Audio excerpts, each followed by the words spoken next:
This is Metro Week. Our top story, changing campaigns in Pima County. We'll look at a new approach to local politicking and ask if it's the wave of the future. Then our Journalists Roundtable analyzes the week's news.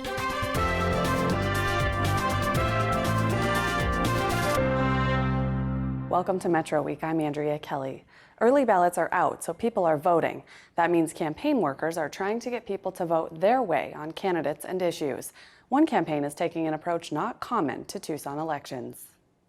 Revitalize Tucson is an independent committee opposing the 3 Democratic city council candidates and mayor who are up for re-election this year. Former state senator Frank Antinori and fellow Republican Christine Bowserman, a political consultant, co-chair the group. The campaign has raised more than $50,000 and spent about $47,000 on billboards, phone calls, and roadside campaign signs to convince voters the incumbents should be voted out of office. Not surprisingly, the committee has come under scrutiny from the Democratic Party, which supports those candidates and dislikes that Revitalize Tucson does not fully disclose its funders. That last part even went through a court challenge. Revitalize Tucson is following campaign finance rules by turning in campaign finance reports, and those reports say nearly all the money for Revitalize Tucson comes from an organization called the Foundation for Responsible Accountable Government. That group is not a registered political committee, so it need not file reports with the city, state, or federal governments about where it gets money or how it's spent. The phenomenon of funneling money from one non-disclosing group to a political committee that would have to disclose individuals who gave it money is now commonly called dark money. Strident political debate over dark money is ongoing, including whether it's good for politics and democracy. This arrangement survived a challenge in Pima County Superior Court this year. Opponents failed to get a ruling making the foundation subject to Arizona corporate law. To analyze the local effects of changing campaign laws, I asked Kate Kensky to join me in the studio this week. She's a political communication professor and wrote a book about how campaign finance and money in politics changed the 2008 presidential election.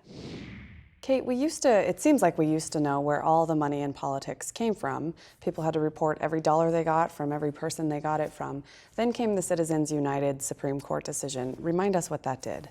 The Citizens United decision was a Supreme Court case, and essentially what it did was say that independent expenditure groups, which means groups that are not coordinating directly with the parties or campaigns, essentially couldn't be restricted in the same way that governments can restrict parties and candidates in terms of collection.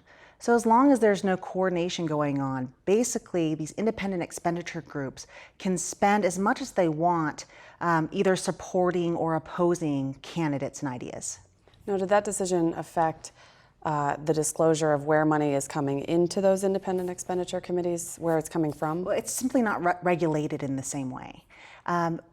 Essentially, corporations can be made that are directing their messages towards, again, candidates. And as long as there's no coordination going on, one can't regulate a corporation in quite the same way.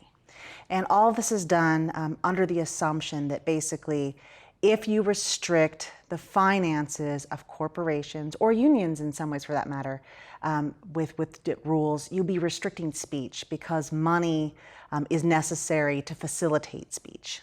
Now that's exactly sort of the setup that you just described is what we're seeing in this Tucson situation. And I feel like we've mostly been hearing about that impact in national politics. So I want to ask you if this is kind of a new phenomenon in local politics. Is this happening newer? Is this new in local politics? It is newer, and a lot of people didn't realize that originally Citizens United took place, it was at the national level, and it was created when Citizens United wanted to put forth a film about Hillary Clinton in 2008. And in 2002, there had been this decision, there had been the Bipartisan Campaign Reform Act that basically restricted when certain things could be aired. So they went to court, and again, that was at the national Supreme, went to the Supreme Court, but it was essentially a national conversation. So what's happened now is through some rulings is that state groups are beginning to realize that because the Supreme Court, of course, is the law of the land, that application means that state and local governments can't put forth restrictions on independent expenditure groups either. Now, you study political communication, so how does this trickle down and actually affect local races? Well, it affects it in different ways. I mean, one thing that is important to recognize is that when we talk about spending, it's harder to track in a lot of ways spending at the local level. And it's hard to track things if people aren't expected to report everything every move that they're making. And so that's one key difference. Local elections have not been studied in the same way that national elections have, but we know that money makes a difference at all levels when people are trying to get out their message. Why haven't we seen this before this year in Tucson or in other local races? That part of it was I don't know if people realized as much how Citizens United would apply in these other situations.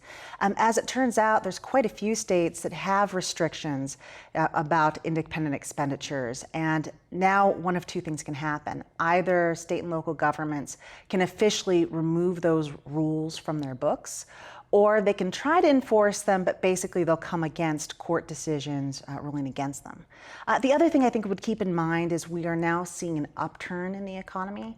I know that in Tucson it's not as great as in other places, but I think any time that you see an upturn in the economy, it means that people have more money to spend, and if they have that disposable income, they can now think about how they want to spend it, and it might be in local campaigns or against ideas or for ideas in local races.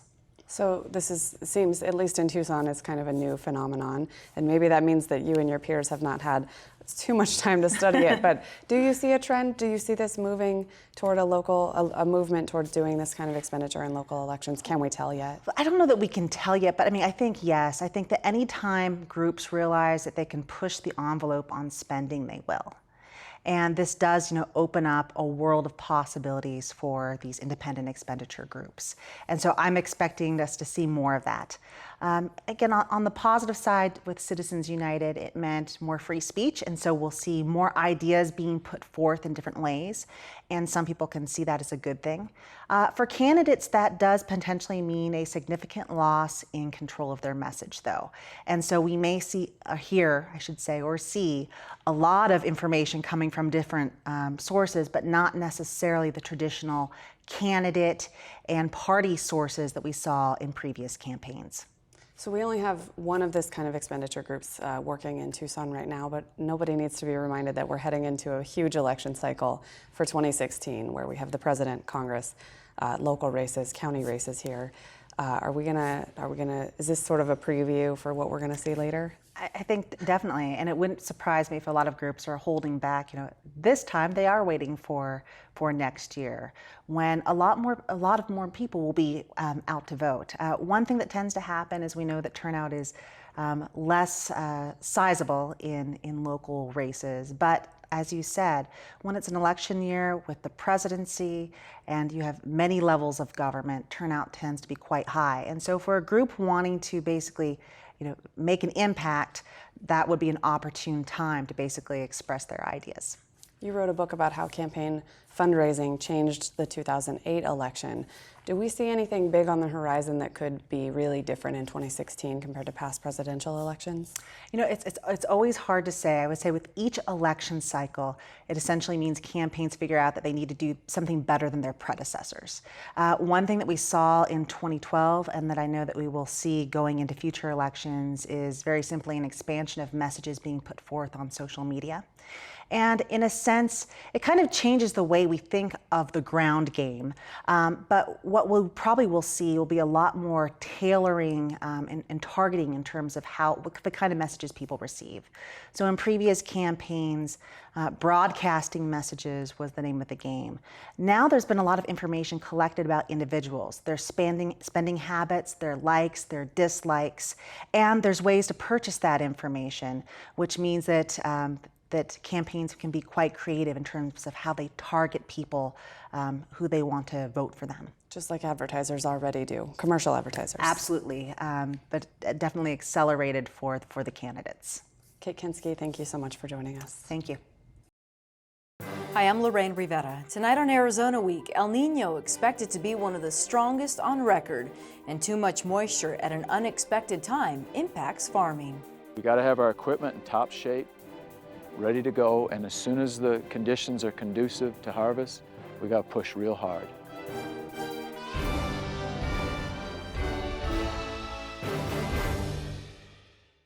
Now our Journalist Roundtable. Joining me in the studio, Mari Herreras of the Tucson Weekly, Dylan Smith of the Tucson Sentinel, and Christopher Conover here at Arizona Public Media. Thanks to all of you for coming in today. Dylan, I want to start with you, and we'll talk a little bit more about this committee. The Democrats are not happy about the Frank Antinori and Christine Bauserman committee, but they could have started something similar to oppose the Republican candidates, correct? Well, if they really went all out they would lose a little bit of the moral high ground and some of the rhetoric that they're able to fire back at the Republicans for keeping their donors secret. And that's really what they're using to sort of refute this campaign, is pointing to the fact that we don't know where any of this money is coming from.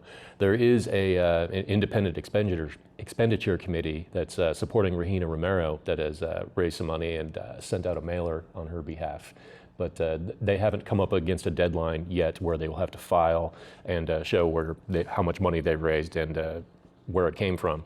So we don't know how much disclosure we're going to see on that. That just happened this week.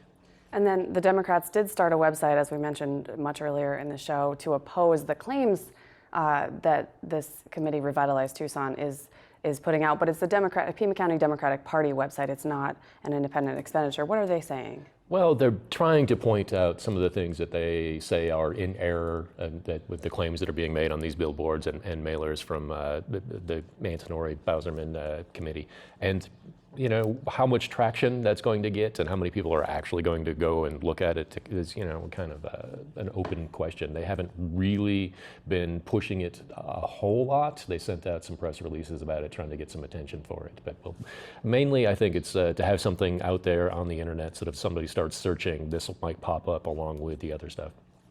And I think the big word there that Dylan hit on was traction. How much traction is this election really even getting? We see signs, but do most people really even know that there's a city election going on? So how much does all this really even matter, I think, is a big question. I don't think anybody's looking for record-setting high turnouts on this. We hope at least that our viewers know there's an election going on. Exactly. We've spent plenty of time trying to tell our viewers and web readers and radio listeners about it. But city elections don't tend to get a big turnout unless they're coupled with something else. And so we may not see a lot of traction on any of this simply for that reason. And Mari, to follow up on that, why is this basically the only independent expenditure that we've seen really making waves or trying to make a message? Why didn't we see something in, say, the Oro Valley campaigns or maybe the bonds? That's a good question.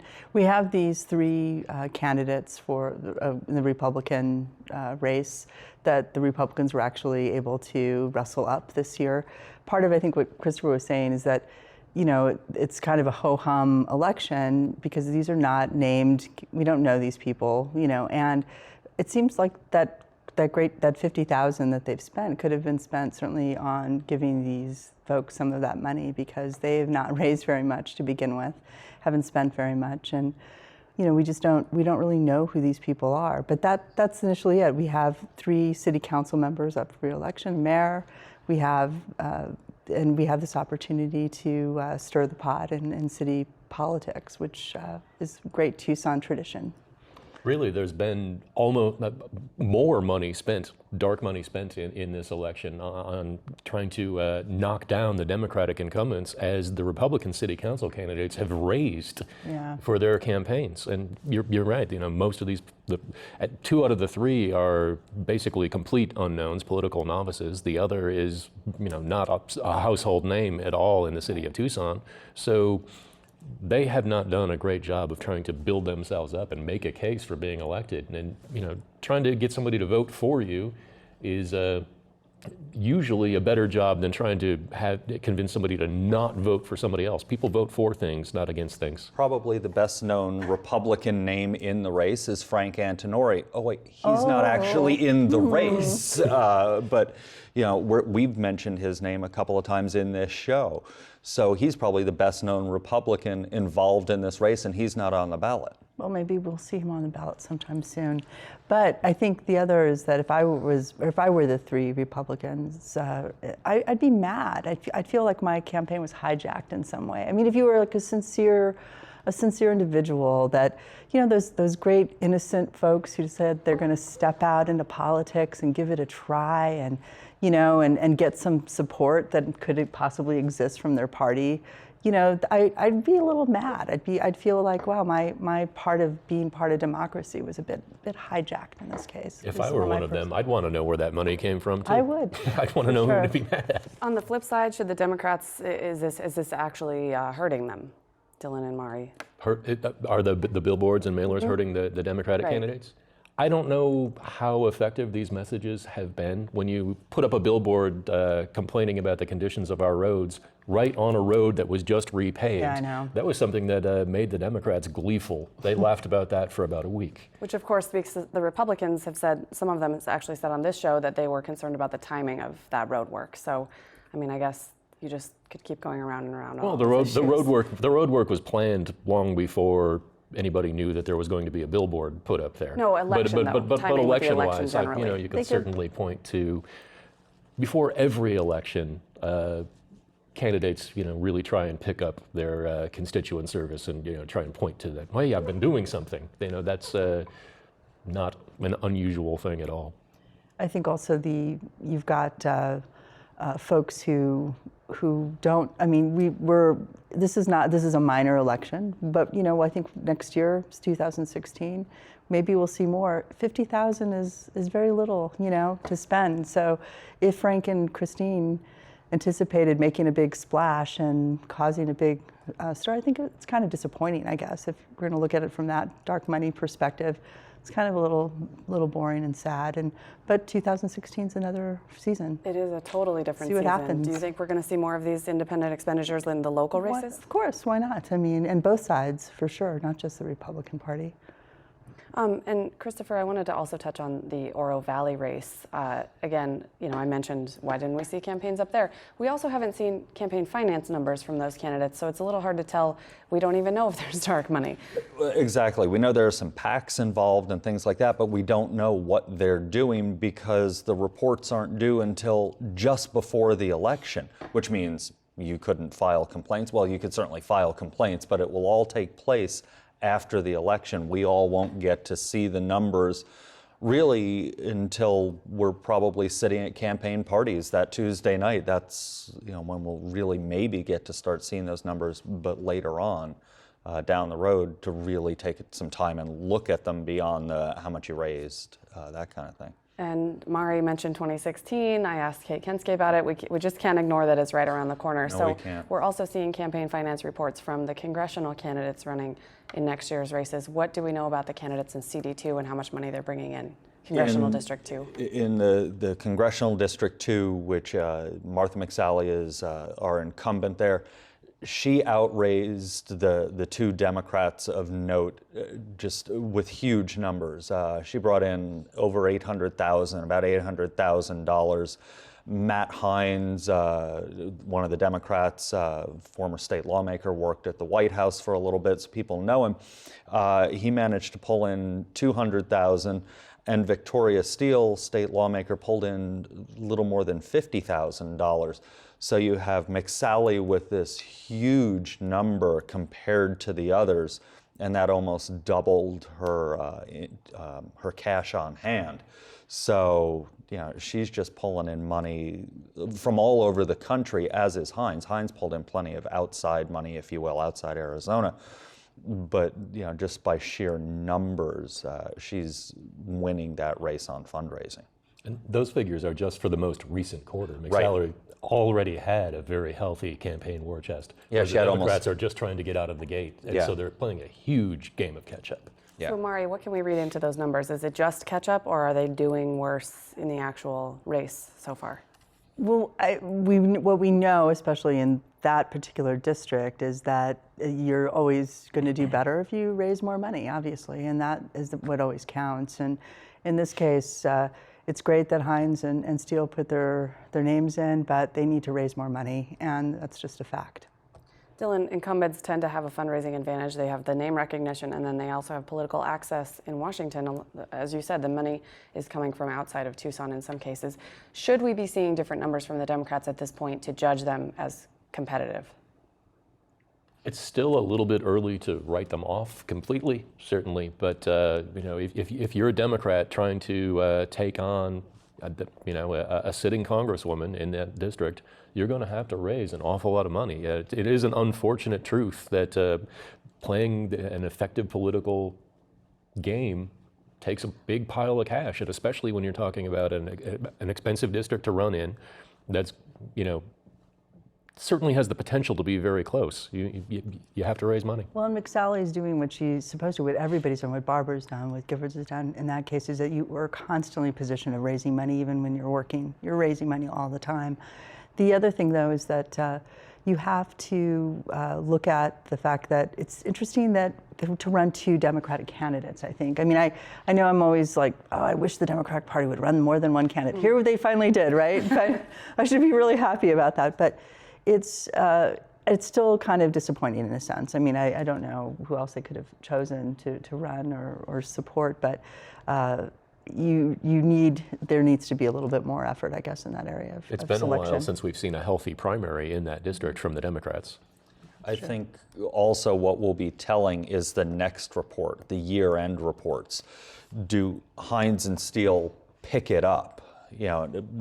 We're into the fall, people are back from vacation, all of those things, focus more and more on 16. Do they pick it up during this final quarter of the year? I think that will be a much more telling report than this last one, as they were both kind of getting their campaigns going. Now they've got their campaigns running. How do they do in this final quarter of the year? To Mari's point, do we tend to see changes in campaign fundraising when there is a primary? Are some of those Democrats going to hold back their money and only donate it in the general election once they know who the candidate is? What do we typically see? We may see. We don't typically have a two-way primary in this district. This district, yeah, we very rarely have a primary. Where we may see that start to play out is not the year end, this current quarter, but the first quarter of 16. If the Democrats who may still be sitting on the sideline, kind of waiting to see how things play out, look at the first quarter of 16 and say, okay, now we need to get in. It's 16. Which of these candidates is viable? Then they may be jumping in. They may be letting Hines and Steele fight it out a little bit. I talked to Kate Kensky for a radio story, and that was one of the things we talked about. Money does not make a candidate viable per se. However, it gives the appearance, especially to people who aren't sure, well, if they're raising money, they must be a viable candidate. So we may start to see that change that you pointed out in the first quarter of next year. And to that point, one of the things that's really been an advantage for McSally is that she is a proven candidate and is getting a lot of national money. A lot of political action committees are contributing to her campaign. And here you have two, somewhat unknown on the national level Democrats, and I think a lot of folks on the Democratic side who are political supporters, not just locally but nationally, are going to wait and see how things develop before they start writing any checks. And they also may be looking at Congressional District 1, the first congressional district, that comes into Oro Valley, Marana. That's an open seat. So some of those Democrats may just shift their attention over there because it is an open seat. Again, maybe not, but it's a little early, I think, to tell on the fundraising. Dylan, another way that candidates or sitting incumbents can prove some of their viability is by what they're actually doing in office. And this week, Martha McSally announced that she had a bill signed into law. First, before we get into the politics, tell us what that bill does. It's a pretty simple bill, and it was approved, I think 410 to 0 in the House and unanimously in the Senate. It wasn't a very controversial measure at all. What it does is basically tells the Department of Defense to coordinate with the Department of Homeland Security so that when people are leaving active duty, they are made aware that there are job opportunities with Customs and Border Patrol. And we have all these lanes at border crossings that are built sitting there, but no one can go through them because we don't have people to staff those ports. We have many open positions, and that, especially here in Arizona, that's something that is pretty vital for our business to keep people moving across the border in the way they're supposed to, and try and facilitate trade. So it was not a very controversial move, but it was one of the very few bills that has actually become a law this year. Give us some context on that, those numbers. How many bills? There's thousands and thousands introduced. How many actually become law or so far this year? I think there have been about 53 bills that were, somewhat had some substance to them that have made it through Congress and been signed by the president this year, out of all of those thousands that get filed. There were some others about, even less controversial, naming post offices and naming courthouses and those kinds of things that are generally, just you defer to the member of Congress from that district and get that done. Well, and also of note on this is McSally is a freshman. And to get not only a bill through as a freshman, but in her first year. Granted, it helped. She had McCain and Flake pushing the exact same bill in the Senate. So she gets some of the push from McCain, who obviously has been around for a while. But it is of note that she got it through. Again, not controversial in any way, but she's going to campaign on it very heavily, I could pretty well guarantee. So one of the things of note, though, is the first of an Arizona lawmaker to have a law this year pushed through. So, that's kind of a bright spot for McSally, obviously. Yeah, it's certainly a great talking point, but are there politics that go into deciding who gets to sponsor a bill and put their name on it and get to have this talking point? I mean, especially something where there's not going to be a political fight about it. Is this a fairly transparent move? How important will this be to her reelection that she got a bill passed when so very few get through? And then maybe how important is the content of the bill to her district? Well, her district is such that being border focused has always been obviously very important, no matter Democrat or Republican. That constituency is always been an important part of it. And she's got 2 military bases in or near the district. So since this is aimed at vets, that helps. Mari, I want to end on a lighter note than some of the politics that we have talked about. And Best of Tucson, Tucson Weekly's Best of Tucson is out. Yes, Best of Tucson. Tell us what we can learn. What we can learn. We are out online right now. You can go on TucsonWeekly.com and peruse all the reader picks. We had over 200 categories this year. And what's cool about our Best of Tucson is that it's all reader-driven. We had 7,000 votes, 7,000 more votes this year than previous. We broke some nice records. We're pretty happy about that.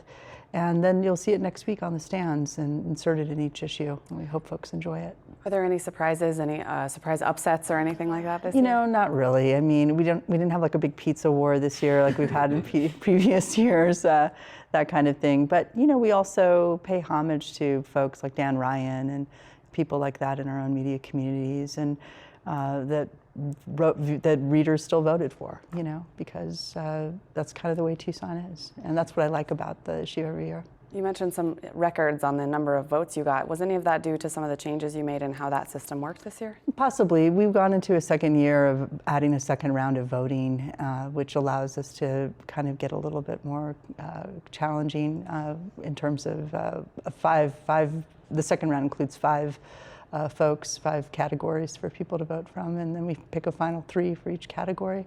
Maybe that's why, but we also I think did also a really good job in social media of getting it out there and reaching our readers, and I'd like to think that's the reason why, Andrea. So we'll see if that's the case. And how about staff picks? How do those work?